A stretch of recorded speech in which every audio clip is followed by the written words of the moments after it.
रोज करतोय, परंतु त्यामध्ये आपण कधी पाहिले का विटॅमिन्स किती आहेत, मिनरल्स किती आहेत आणि जे काही विटॅमिन्स आहेत, मिनरल्स आहेत ते आपल्या शरीरामध्ये रोज घेणं का गरजेचं आहे? कारण की शरीर आपले काही विटॅमिन्स, मिनरल्स तयार करतं आणि काही करत नाही. ते डेली बेसला आपल्याला खाण्यातून घेणं गरजेचं असतं. तर विटॅमिन्स हे 13 महत्त्वाचे असतात की रोज आपण ते घेणं गरजेचं असतं. त्याचबरोबर जर सरासरी पाहिले तर 16 मिनरल्स आपल्याला डेली बेसला घेणं गरजेचं असतं.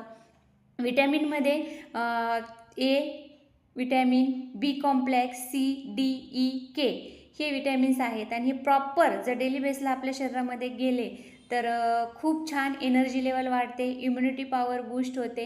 त्याचबरोबर विजन जे काही डोळ्याचं आरोग्य आहे तेही छान राहतं आणि ब्लड सेल, नर्वस सिस्टम यावरही विटॅमिन्स काम करतं आणि मेटाबॉलिझम रेट जो की चयापचन प्रक्रिया ही छान सुरळीत राहण्यासाठी विटॅमिनचा रोल आहे.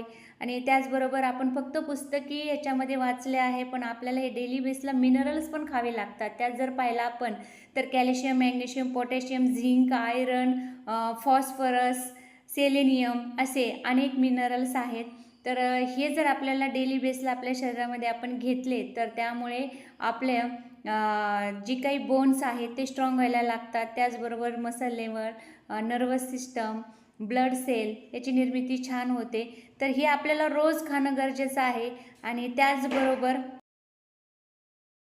जर आपण एक्झाम्पल पाहिलं तर विटॅमिन डी हे सूर्यप्रकाशाद्वारे आपलं शरीर तयार करत असतं आणि काही अंशी विटॅमिन के हे आपल्या गट बॅक्टेरिया यापासून निर्मित होत असतं आणि बाकी जेही विटॅमिन्स आहेत, मिनरल्स आहेत ते आपल्या खाण्यामधून, आपल्या डाएटमधून घेणं गरजेचं असतं. तर तुम्ही किती विटॅमिन्स, मिनरल्स घेताय? कारण की आम्ही तर रोज डेली बेसला 29 वन टाईम एसेन्शियल असे घटक रोज घेतो. तर तुम्हाला याच्याविषयी अधिक माहिती पाहिजे असेल, कारण की याच्यामध्ये फक्त विटॅमिन्स आणि मिनरल्सचाच रोल तर इम्पॉर्टंट आहेच. त्याचबरोबर तुमचं डेली रुटीन कसं आहे, खाणं कसं आहे, एक्सरसाइज या सगळ्या गोष्टी इम्पॉर्टंट आहेत. तर प्रॉपरली तुम्हाला माहिती पाहिजे असेल तर तुम्ही DM करू शकता, मेसेज करू शकता.